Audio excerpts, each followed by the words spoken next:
हाथ होत सही सलामत हो ना हो। ताली बाजार में कोताही करत हुआ लोग। तो वो जमाना में बजाई हैं जा। कौना जमाना में? पिछला जमाना में घूम घूम हो।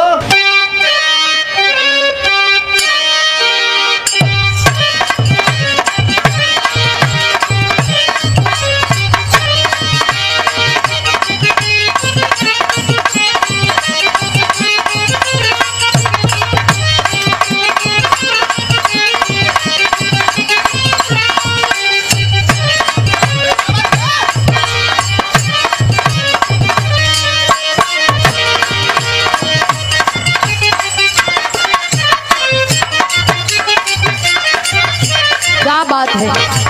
लेकिन हमारे मास्टर बड़ा रंगीन मिजाज के हो। तोहर नाम रतन ना हीरा होके के चाहत रहे।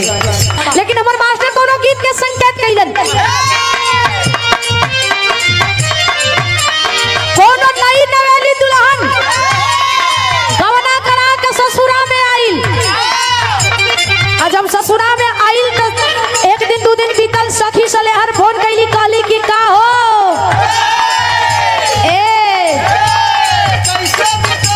इतना दिन ले बड़ा छूटा रहा हो, कैसे बीतल हो? नीक से बीतल है ना? मुझे कहीं में लगता कहतिया कि का हो सखी कैसे बीतल? पूछतिया कहतिया कि का हम बताई। कहतिया कि हमार सैया, हमार राजा, हमारे हीरो सब कुछ सही हो, लेकिन का करी तनकी सा, बस खाली तनकी सा हल्का सा एक ईटा कमजोर हो। कह दिया का कहे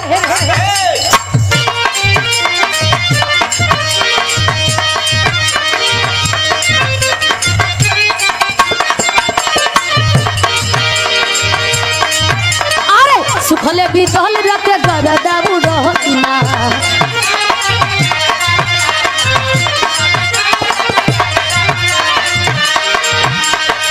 एकदम नई चीज हो। कोशिश रहेला ई वायरल जोड़ी के तरफ से कि नया नया चीज हमन के भैया लोगन के बीच में पेश करी। आज वायरल जोड़ी बड़ा दिन पर मिलल बा ना।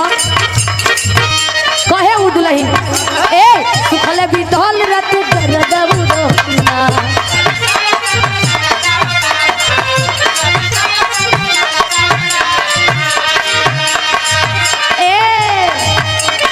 ए सखी मन जोग मरदन मोहन।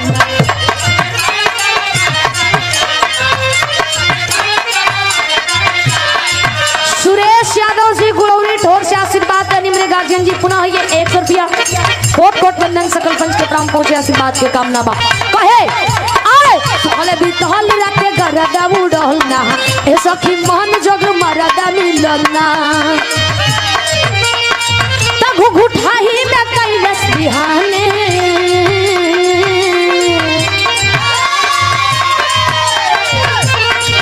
घुघुठाही में कैलस बिहाने।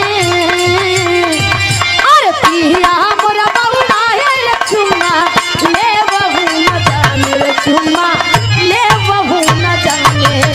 अरे सहिया मोरा बउला है चुम्मा।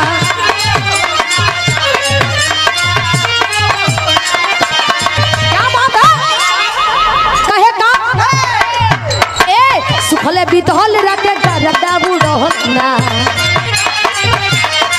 ओहो बतावे उ सखी अरे मन जोग ये सखी मरदा मिल होना। यो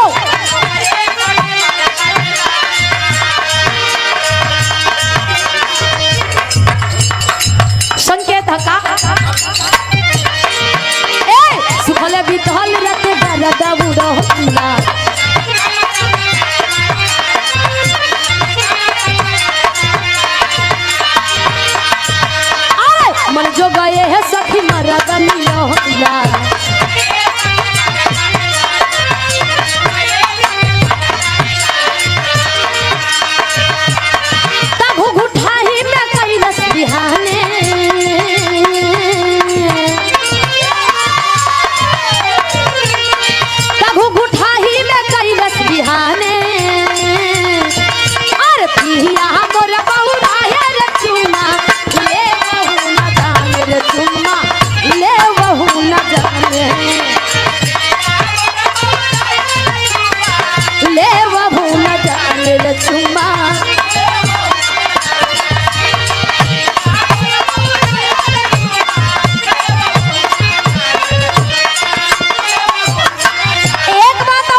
समझाई।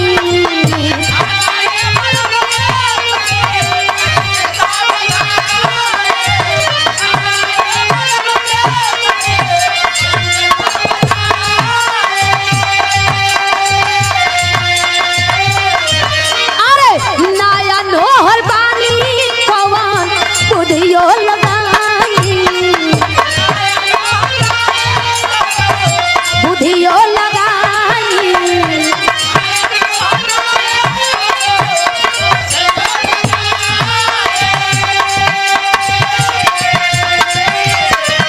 अरे अनाड़ी बलम के सखी कैसे सब जनाई, नया नोहर बानी कवन बुधियो लगाई। तधरी पांजा में कवना बहाने,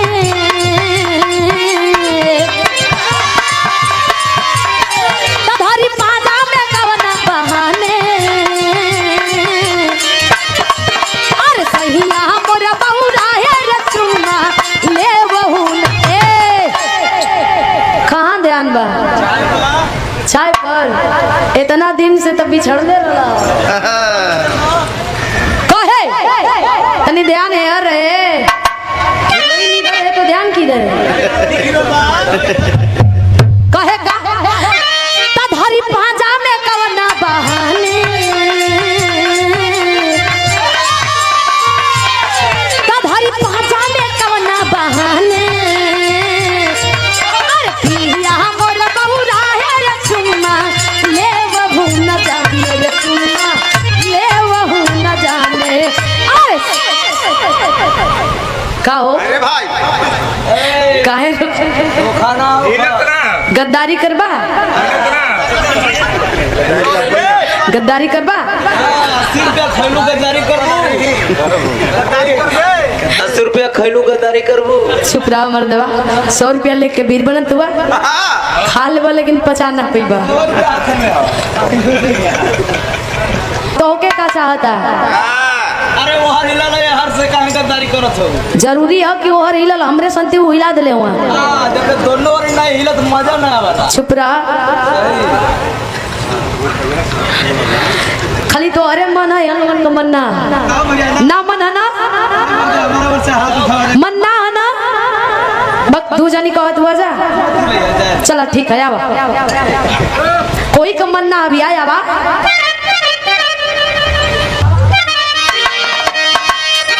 अनाड़ी बलम के सखी कैसे सम